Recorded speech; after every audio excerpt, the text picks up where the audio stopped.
Hey there, friends, it's Nick. Right, today I just want to talk a little bit about the 10,000 foot view. And I think this is really important when you're telling a story.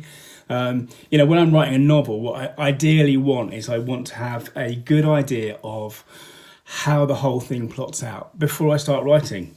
Now, I'm full disclosure, I should should say that actually, I always have new ideas when I'm writing novels, and things never yet have worked out quite the way I thought they would. But that central idea, that kind of central theme and hub, I think is really important. And it's important in business too, in your kind of business stories too, because we live in a world now where our brands, be they personal product, service, business, whatever, they are fractured into different places around the world, aren't they? Around the internet. So, I've got storyhacker.tv, the channel you're watching now. I've got the more intimate, personal version of this, which goes out in the afternoon as a podcast.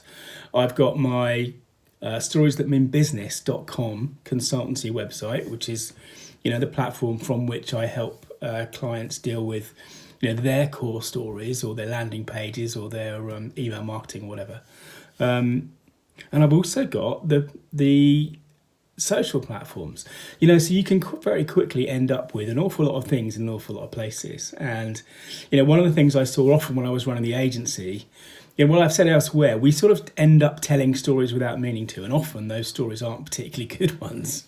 They're not serving us. And, a classic example being, the bit of content that you put out last year is out of date, or the link isn't working anymore, or, whatever it is. And, what we used to do with clients is to try and map out the content and make sure that it was getting reviewed regularly.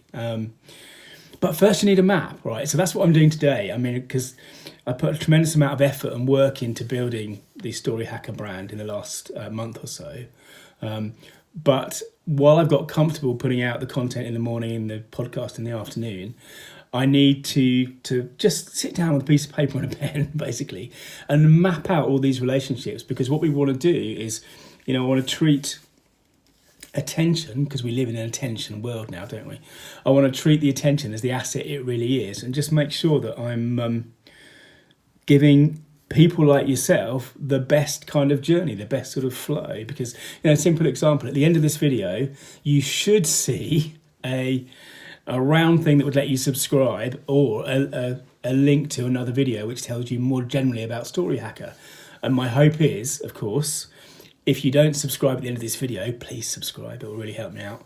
But if you don't, then you might go to the next video and see the overall kind of sort of vision, if you like, for Story Hacker. And then you might subscribe. So, as I say, you want to link all these things together. But the start of that, whether you're building a business or building a story, is to, get a pen, get a piece of paper and start sketching out how all the things connect. All these different parts of your narrative or parts of your business. And, that allows you to really take a look and analyse and see what you're missing and what you could perhaps do without. One of the things about story hacking is, I'm growth hacking my story hacker brand, aren't I? That's the point.